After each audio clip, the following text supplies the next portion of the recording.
I'm in Marshfield in Gloucestershire, a pretty town of about 1,000 people on the southern edge of the Cotswolds.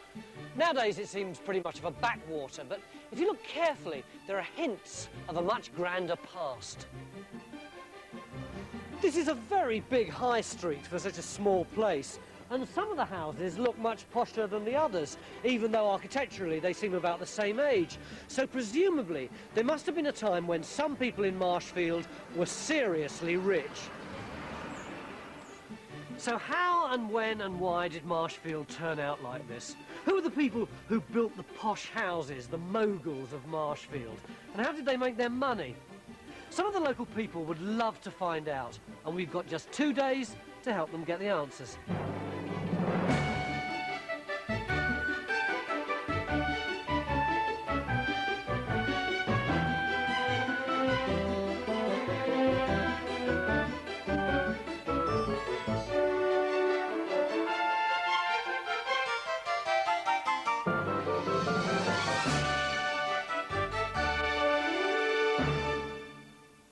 Can we tell much about the history of this place from its layout? Oh yeah, because this end is very irregular with lots of little lanes and the church and the manor house over the back. But the main part of the town is one long straight street with a lot of parallel properties coming off it. So which is older? This bit is almost certainly the oldest bit because this is actually a medieval new town. Huge numbers of new towns were planned in the 12th and 13th centuries. And what they've done is added a long street on the front of that. So we've got Albert Square down here and Coronation Street up there. What sort of period are these houses? Most of the early ones here are 17th and into the 18th century, mainly 18th century. It's intriguing how you've got this rather showy front here and this one's much more higgledy-piggledy. Yeah, I mean, in these early towns, you get people of different classes and incomes all living side by side, which is not like today. Why have they got such long back gardens? Well, these are the burgage properties, which are the town properties granted when the town's founded. The people who lived on them had burgage tenure, which meant they were free men. They weren't peasants or serfs, and they were the actual townspeople. Our first team of history hunters is from one of the oldest families in Marshfield, the Englands. Here lie the body of John England of this parish, Gent, who departed this life March the 15th, 1740, aged 52 years. So have there always been Englands in Marshfield parish then? Well, I'm told they're on the first page of the church register. So that would be 16th century, wouldn't it? Yes. Yeah. And do we know what they've been doing all that time? Have they been farmers or merchants?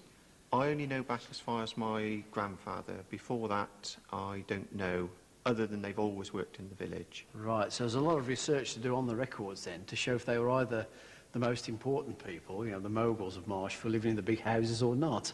Their task this weekend is to trace the family back and see how they made their living here over the centuries. This has always been farming country, and perhaps the landowners were the ones who built the posh houses.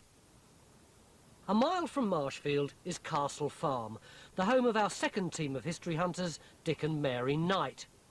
Their family's been here for about 150 years, but the farm itself is a good deal older. The house here, we believe, is the late 1700s, 1780, 90, that sort of thing. But this bit over here is much older, presumably. Yes, that's a medieval longhouse where the farmer lived at one side and the animals at the other. And I'm hoping, again, you're going to be able to tell us the dates, because the people that come here tell me anything from 1400 up to 17. As well as working out how old the farm is, we want to find out how well it was doing at the time the posh houses were built.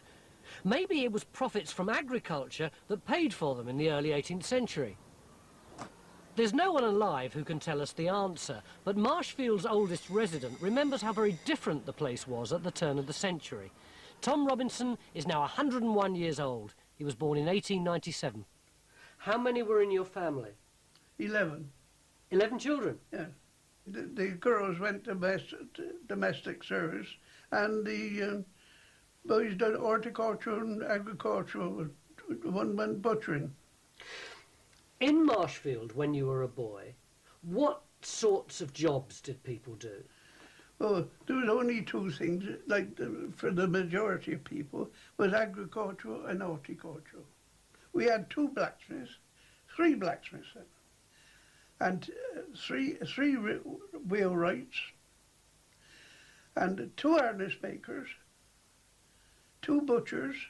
There was groceries and post office and drapers. You could buy most things in Marshfield in those days. And you're sure that's us here then, James, are you? Our third team of history hunters is the Whites, who own a tea shop in the High Street. They became fascinated by Marshfield's history when they discovered a bit of it underneath their floorboards. What's this chaff? These are maltings that we found under the floorboards when we were renovating the property. What are maltings, Danny? Maltings are where they take the barley and they turn it into malt for making beer. So why were they found here? Because on the deeds to this property we found out this was actually a malting house. So presumably that means that some of the other houses around here could be malting houses too? Looking at some of the houses, they've got these long buildings at the back of them, and we we're pretty sure that there are a lot of malt houses in Marshfield. How are we going to establish which ones are, Mick? Well, what we need to find out is how many there were, what date they are, and how long they were operating over. And how do we do that? Oh, the obvious thing is to go to the tithe map from the mid-19th century. That's always the best start. What was the number, sorry? The tithe map is one of a number of documents which have been brought specially to our history room in the school hall. They'll be here for the teams to examine with the help of archivist David Smith. The names of the occupiers. The Englands are trying to work out if their ancestors were the Moguls of Marshfield. Their first port of call is Victoria's granddad. Hi, George. Have you got a minute? What's the oldest photograph you've got in this book?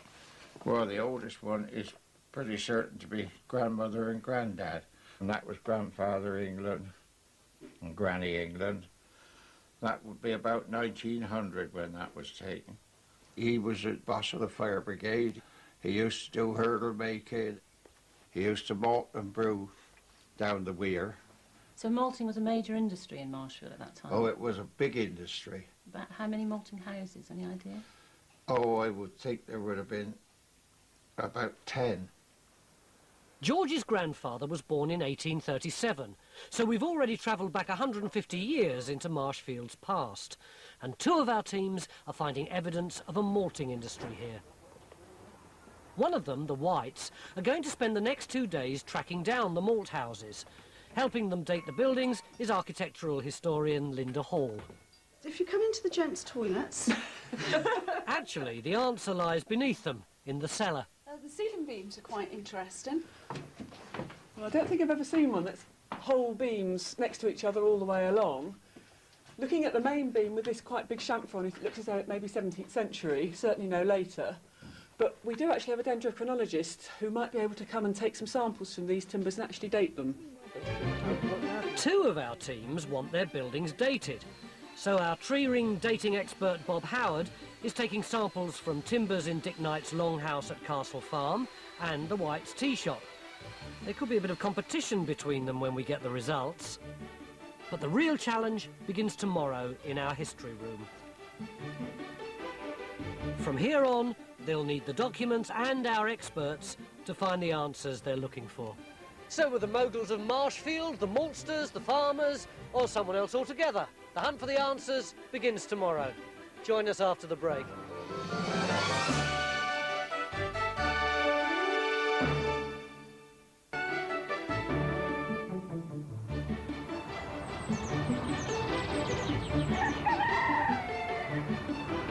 It's day 1 of our hunt for the missing Moguls of Marshfield. Who were they and how did they make their money?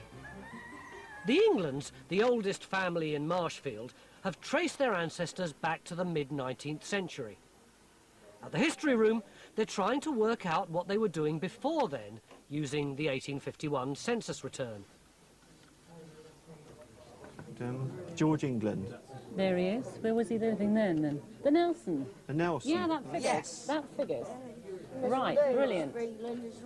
He lived in the Nelson and he was an innkeeper and carpenter. How you getting on? Very well indeed, thank you. What have you got to? We've got back as far as the 1851 census. That's these 2, is it? George It is. and Elizabeth? Is that the Nelson? Is that the That's pub? the Nelson. Now, have we got anything in our bookshelves that might get us any further back than this? Well, we'd need to ask David. David? David? Yeah. David, can I borrow you just a second? We've got back to sort of mid-1850s. That's the time, haven't we? What sort of documents could we look at to nudge us further back on that? Well, there's a range of choices. You could use the parish registers, or you could use probate records, but if you want something fairly quick... Quick fix is what we're after, yeah. Well, then I would suggest the directories, because they're in alphabetical order, so they're very easy to use. So these two for starters? I would have thought so. Right. Have a go with those? The directories are like yellow pages, but for the 1830s. They list everyone alphabetically by occupation. Gloucestershire, here we are. Be on the next page down there. Right, Marshfield, small market town, commercial centre, commercial inn, the Catherine Wheel. Malting is the chief trade of the place, and the produce of land in its vicinity is almost confined to barley. That means that's all they did. They didn't grow anything else. That's what that means. And then they list the maltsters. And we've got 16 of them, and one of them is called Worthy Bedford.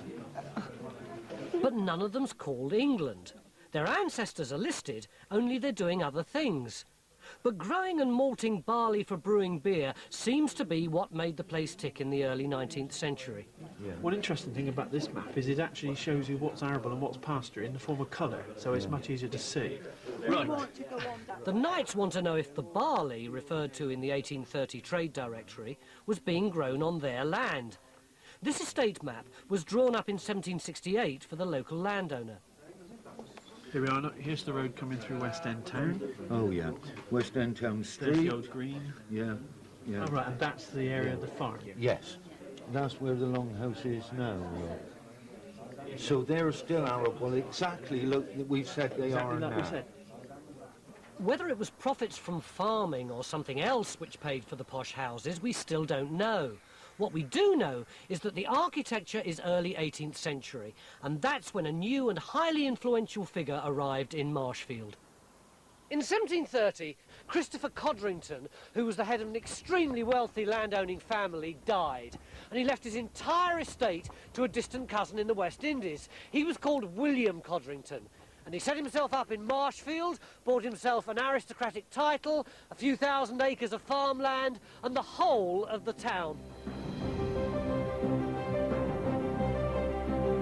The Codringtons paid the huge sum of £21,500 for the Marshfield estate, equivalent to about £15 million today.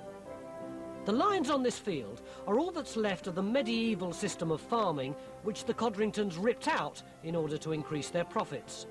Centuries of tradition were swept away as open fields were fenced off in a process known as enclosure. This is the farm coming in now. Yes. And what we've actually done is flown over the town here, and then we've come across in this direction, and the farm is actually in there. Is it significant that the strips are much closer together and have survived closer into Marshfield town than further out, away from the village? Yeah, I think it probably is, Mary, actually, because what these look like to me are strips in the common fields when the area was being farmed communally, that have later on been enclosed piecemeal by the individual farmers. So they've put walls or hedges around them, and the end result of that is you get these long, thin fields which reflect the earlier strips, what's known as enclosure by agreement, and often takes place in the 17th century. Whereas a lot of this, they've actually been enclosed with an Act of Parliament, and it's been done, you know, with surveyors and that sort of thing. So it's wiped out the earlier pattern. Yeah. What about anything earlier than that? Well, what we believe on the valley opposite, you tell me, but they tell me it's probably Celtic field. Oh, yes, yes, that looks like the sort of thing that you get in later prehistoric and Roman times, where you get very rectilinear patterns. Now, this must have been in a drought, Dick, for this to show up like this. Yes, it was, a very dry year. This we believe to be the Celtic boundary, this the present day boundary as it is to this day. So you've got later prehistoric or Roman fields over here, you've got medieval strips that have been later enclosed, and you've got other areas which are probably 18th century enclosure here as well. So in a way, your farm's a little microcosm of the English landscape. It's got all these different enclosure periods all within the one area of farmland. Yeah.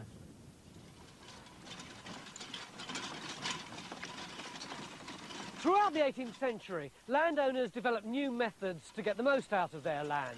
The agricultural revolution that followed was 100 years before the industrial one, but it was just as important. Farmers introduced crop rotation, chemical fertilisers, out went the old hand sowing methods like mix using, and in came new machines like the seed drill. Richard, how old is that particular seed drill? This one is about 1840. How does it work? Well, the grain goes in the top here, and then you've got a little chute here which you can adjust, which I just adjust a little bit. And that lets the grain down into a little well down in there. And then what I'm going to pull on in a minute, these little cups go around, and they bring just a couple of grains at a time, spaced into this little chute. It goes down through there, and then that's what we call a coulter at the bottom. That makes a little furrow, and the grain drops in there, and it's put in a uniform depth. Can I have a look? How did this improve the sowing of seed? Well, the main thing is you could put in exactly what seed you needed to put in, with the grain all going in at a uniform depth. It all comes up at the same time, germinates at the same time, and at the end of the day you've got a far better crop. This seed drill is exactly the same as the one which was around in 1730 when the Codringtons bought Marshfield. The new machine meant they could now triple their barley output per acre while sowing only half as much seed. Changes like these produced much bigger profits for the landowner and made sowing less hard work for the poor old labourer. How you getting on, Mick? Oh, it's very tiring, very wearing on the legs and the arms. Does it work? Is it efficient? Well, there's quite a bit about, but it's very uneven, it seems to me, isn't it? Yeah, I think if you had enough practice, you'd get it more even. You've got your swing of your wrist, like you say. The thing that impresses me about it is this is what they must have been doing for about 6,000 years since agriculture comes in, right up to the improvements that you've seen with the horses and the drills. The other thing is they must have drunk an awful lot of beer to have the energy to do this over field after field after field. So I'm all for going and having a ploughman's and a beer, I think, now. No, you just nibble a bit of that, that's all we're giving you. Come on. Back at the history room in Marshfield, the Whites are hunting for malt houses. We need to find as many malt houses as we can in the village. How are these documents going to help us? What you've got here is the tithe map and the tithe apportionment, which was made in 1841, and it lists all the fields and houses in the village, and it tells you what they were used for at that time, who owned them and who occupied them. And in fact, I think we've got one on this page at the moment, haven't we? House, malt house and garden. That's it. And it's owned by Anne Baldwin. I wonder how many women owned malt houses. As they find each malt house, they're marking it on a present-day map of the town. Yes, it's got Sheepfair Lane here. Right, come down from Sheepfair Lane. The plot's actually been is 4 plots down, but the plots. We've got one with a very long range here, which could be it. That probably would be it, because that these one, plots then. probably been. The next step will be to take the map out to try and find the buildings. 3 plots down, but it's behind. I'm keen to see how the malt houses operated. The nearest working one is in nearby Warminster. Here, they still use traditional methods in 200-year-old buildings, very like the ones the Whites are hoping to find. So, is this the first part of the process? That's right. This is where we wet the barley in water. Can I put my hand in? Yes. It is actually very cold, isn't That's it? right. And how long is it in here for? The barley stays in here for 3 days. And then when it's well and truly soaked? The next stage is to empty the barley through this auger. This pipe? That's right. And Up that here? takes it to the top floor, and half of it stays there, and half drops to the floor below. And why do you lay it all out on the floor? Well, the key stage is now germination. And you keep it here for how long? Stays here 4 or 5 days. And during that time, we're turning the malt using this original traditional plough. It looks just like an implement you'd have used during the 18th century in somewhere like Marshfield. Completely unchanged. The malt plough and these small windows control the temperature. After 3 days, the inside of each grain turns into a paste. At this point, the barley is put in a kiln and heated to stop the germination. This is a traditional malt kiln, just as they would have used in the early days. And why have these tiles got holes in them? Well, the malt would have been spread on these tiles, the fire lit below, and the heat would have risen up through these holes and percolated through the drying malt. We should look out for something like this. Most definitely so. So what temperature do you need to get it up to? Well, currently it's 65 centigrade, and it will finish at 95 centigrade. Yeah. Would you like to have a look? Yeah. Do you fancy going in there? That is seriously hot. It's really damp as well, isn't it? Back in Marshfield, the Whites have found 19 malt houses on the 1841 tithe map. Now they're looking to see if any of the buildings are still there. So that long building there is presumably either the malt house or on the site of the malt house. The 19 malt houses were here in 1841. The Whites still need to work out how many of them were around 100 years earlier, when the posh houses were built. Right. In the history room, the Englands have turned up a marriage agreement for one of their ancestors from 1717. OK, now here we are. This is a paper copy of a settlement of his property before he got married. Yeah, marriage shortly to be solemnised between John England and the said Elizabeth Hammond, and in consideration that the said Elizabeth Hammond is now possessed of or entitled unto a considerable sum of ready money and other personal estate. So what this is doing is looking after her interests, Elizabeth Hammond's interests, I suspect. We'll find out more when we read it. Right. And making sure that the England family don't instantly get their hands on the Reddies. Right. For her protection. For her protection. Very good idea. Well, that's rather what I think. It's amazing, really. Was that unusual for its time? No, no, it was very common because a woman ceased to be a legal person when she got married. It's Saturday evening and our three families are halfway through their historical quest. I see you got your pint and your ploughman's then. I needed it after today, I'll tell you, all that field work. Did you sow much of your seed today? No, not a lot. Mary, did you do any better than him? Yes, I think we probably did. We realised, I think, that this is when the fields became enclosed. And what about tomorrow? Well, it would be interesting to try and find out if the money that made Marshfield wealthy was farming money or malting money. Yeah, yeah. Dick, have you got anything down for tomorrow? Yeah, I want you to find the date of the longhouse. Oh, yes. Oh, right, we'll keep our fingers crossed on that one. Now, you two have been up to your noses in documents all day, haven't you? Did you do any good? Yes, we did. We found John England, whose tombstone we were looking at previously, that he drew up a prenuptial agreement in 1717. Do we know what he did? We will be reading the rest of that agreement tomorrow, and hopefully we shall learn a lot from it. How about you, Jackie? How did it go with the maltings? We've had a really good day. We've located 19 malting houses on the tithe map, and we've actually managed to find most of those on the ground. Excellent. What about tomorrow, Danny? Well, we're hopefully going to look at the front of the malt houses and just see if the fronts tell you that the maltsters were actually rich people. Well, you've done pretty well today, except for Mick. Oh, great.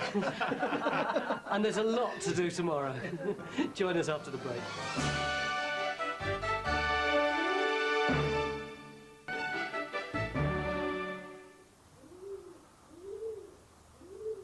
It's the second day of our hunt for the moguls of Marshfield. In the High Street, Jackie White and Linda Hall have found a superb malt house hidden behind one of the posh house fronts. Oh, what a room. When we get here, you can see the structure up in the roof where the kiln chimney would have gone through.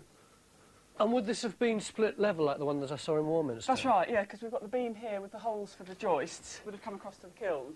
These slots here? Right, that's right. Yeah. And obviously it's been taken out since. Yeah.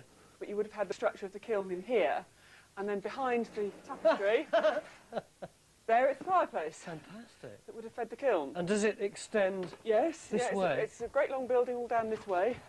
And that window is very much like the one I saw at the working malt house. Yes, and then there's some more interesting things upstairs. The roof timbers up here show us something interesting about the development of the building. Yes. If you can see the empty hole there in that timber, it shows where there was a timber coming across, a collar beam, being replaced by this one here, which matches the ones through in here. So it looks as though, in fact, the building's been extended. If you look at the ones, the structure of them, this nice curved collar here, that exactly matches the one through there. Yeah. And carpenter's marks here. And we've got a scorch mark here where they would have had a candle to light them working up here.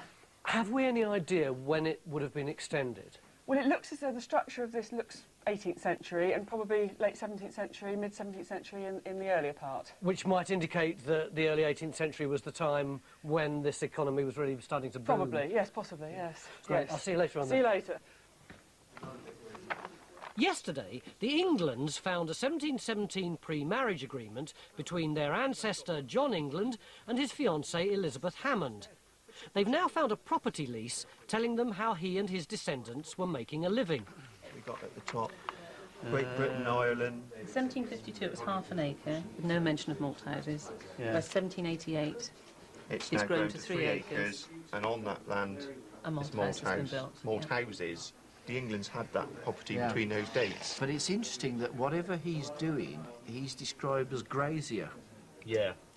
So if he's got a malt house, that's not entirely what he's doing, or maybe not what he personally is doing. He's decided to branch out. Well, if you could find 2 or 3 ways of earning a living, well, you were jolly grateful, you know, you wouldn't just stick to one. And presumably you're affected much more by the seasons than I know. Well, that's true, so you'd be doing one thing or another thing depending on the season. And also, the thing is that you might decide to choose which you felt of your occupations was the one you liked to be referred to by. So maybe you made money out of malt, but maybe grazing or grazing sounds better because you own land. Yeah. This is sort of Cotswold cowboy, basically. Our Cotswold cowboy built 3 malting houses between 1752 and 1788. The next step is to try and find where they were and whether they were attached to the posh house fronts.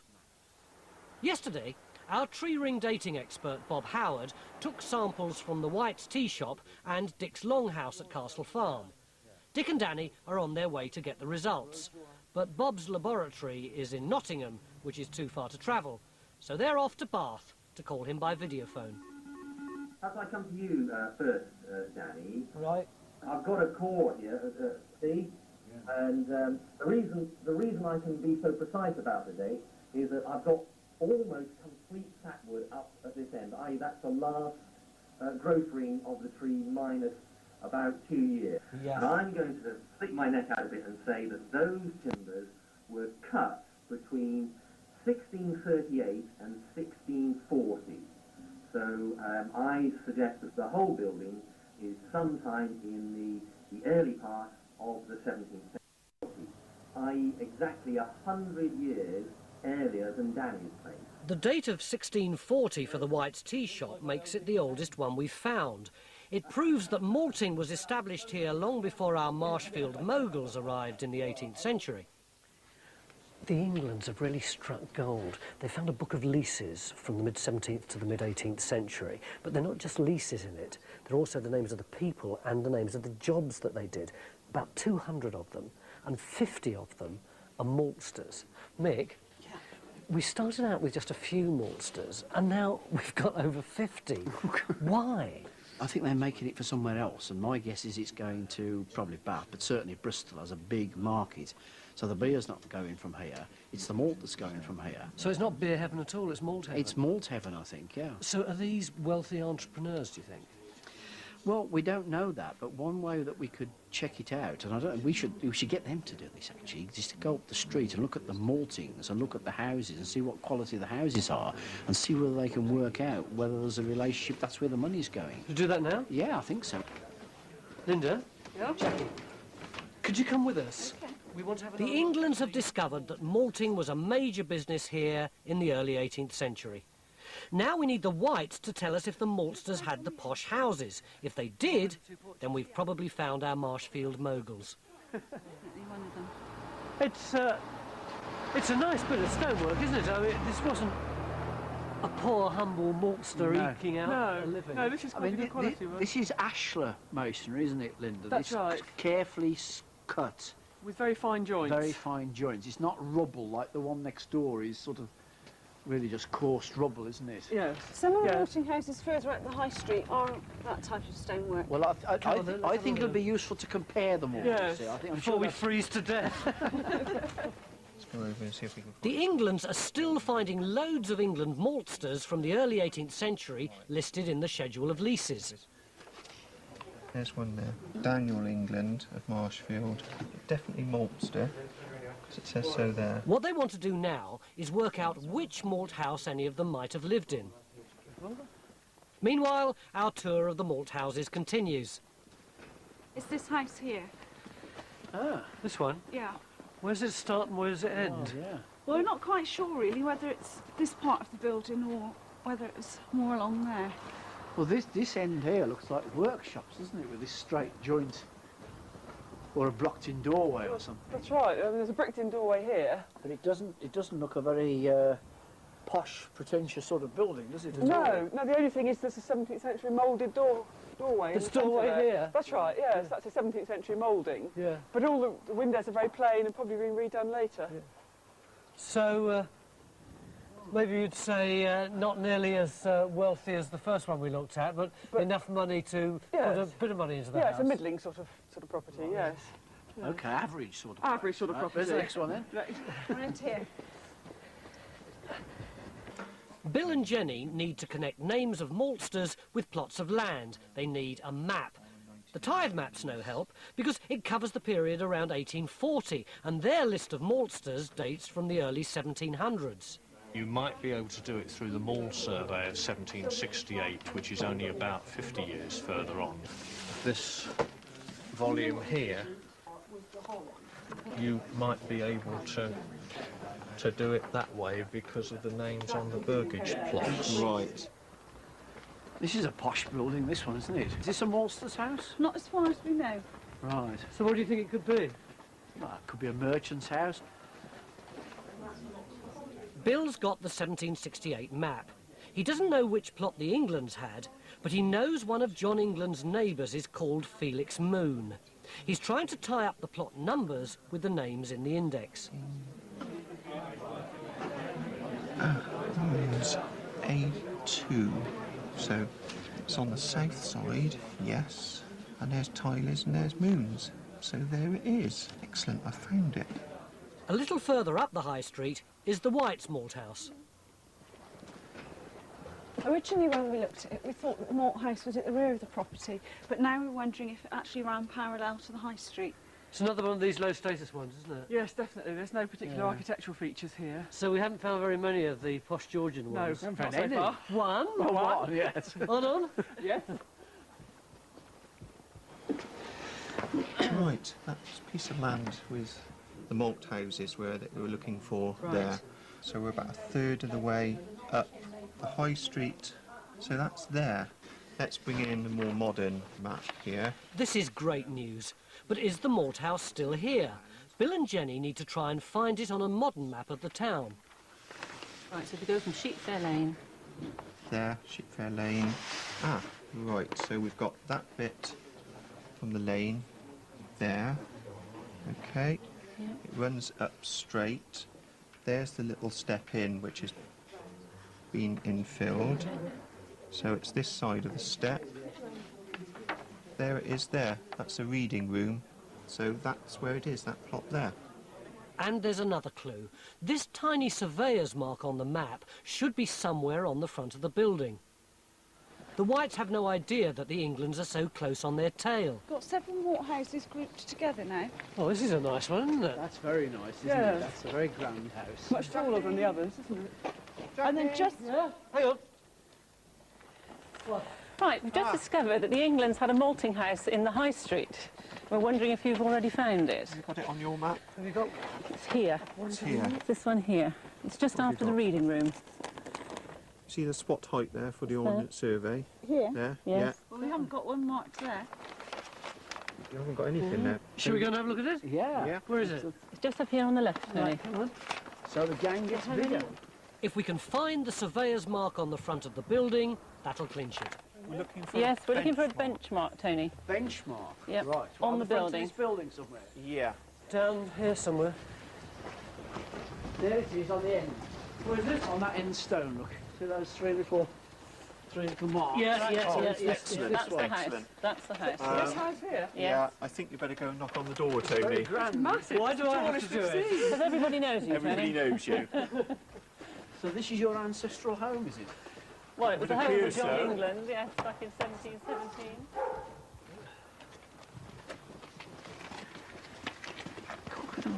It's beautiful stuff, isn't it? At least there's somebody in.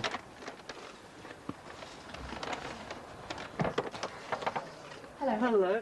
I wonder if you can help us. We're from Channel 4's History Hunters, and we think that your house is an old malting house.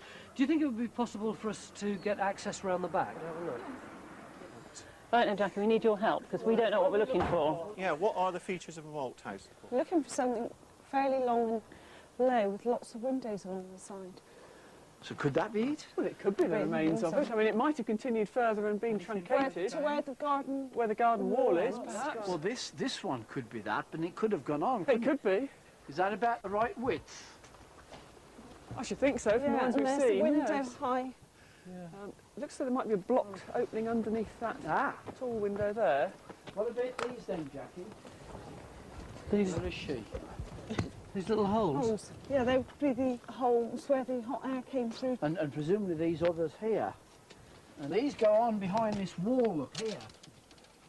Right, so this wall it was is larger. later. Yes. So it's Do you gone think on. this has any it's gone bearing on that it? Way. What's this? Ah, yes! What a find! Hey, a result. Exactly what we want. Oh, right.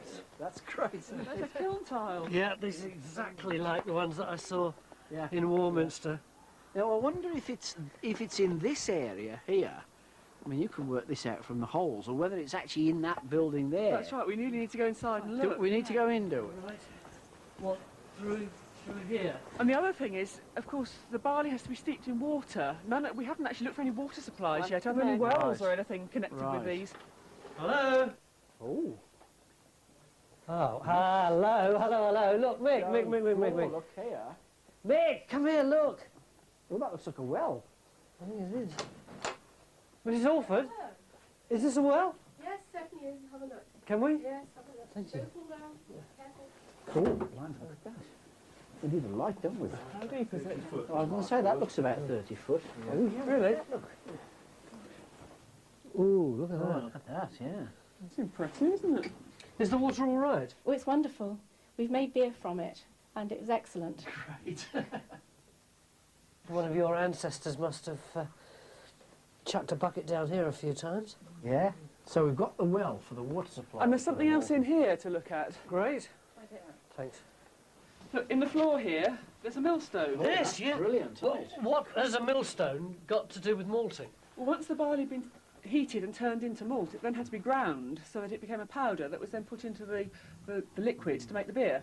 So you're happy to say that this is definitely a malt house? Yeah, I think it's a real discovery Definitely. to find all these features left. And this is the highest status malting house that we've found so far? Apparently. But don't be misled by the building outside. That is more modern than the house that was there originally that John England lived in. How do we know that? Well, we've got a couple of fragments in here and outside of 17th century... The overload stone mullions that Right. we've seen in some of the other houses. And this window at the back here. Yes, so, that's right. you know, there was obviously an earlier building which was much more like some of the other ones we've seen up and down the main street. Jackie, what's your impression of what the malting families would have been like? I don't know. I haven't got a clear picture that it was any particular section of the community. I feel that it was a real cross-section and that there were some very affluent people that were malting and equally there were some less affluent people. Do you think we should now collate all the information that we've got back at the history room and then see if we can get the big picture? Yeah. Yeah. I think they should do that. Sure. Thanks to our three families, we've discovered a lot about Marshfield this weekend and what made it so prosperous. The Englands traced their family back to 1559 and found dozens of maltsters in the 18th century, many from their own family. That was when a lot of the 19 malt houses located by the Whites were built or extended. It was also the time when the Knights' fields were growing barley to make beer. And it was when the posh house fronts were built. The money to pay for them probably came from various businesses, but the most important ones were farming and malting. Mick, what I don't understand is that 200 years ago, malting was central to the economy of this place. Yeah. And yet, by the beginning of the 20th century, it had all disappeared. Gone completely, yeah. What went wrong? Well, I think, you know, they were getting it, supplying locally, Bristol and Bath and somewhere like that. And from the 18th century onwards, of course, you get the canals built and then you get the railways built. People in those towns would get their malt from anywhere. Dick Knight said to me that, I think it was his father had told him, that when the big breweries started taking over, you know, pubs in the 19th century, then they supplied the malt. They didn't want the local malt. Just competition really eclipsed it. And Marshfield was bypassed? Yeah, literally.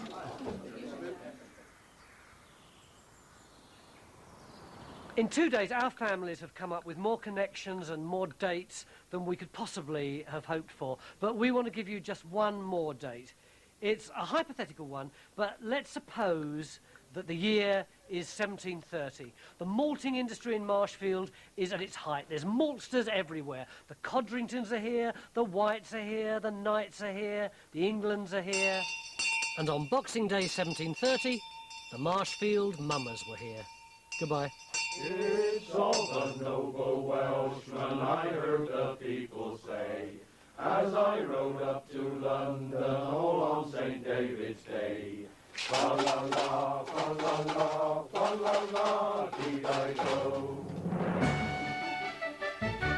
That was the last in the series of History Hunters, but Tony Robinson will be back with the Time Team tomorrow at 6 on 4. And you can follow the quests of this week's Time Team History Hunters in a special website packed with pictures and historical background information on www.channel4.com.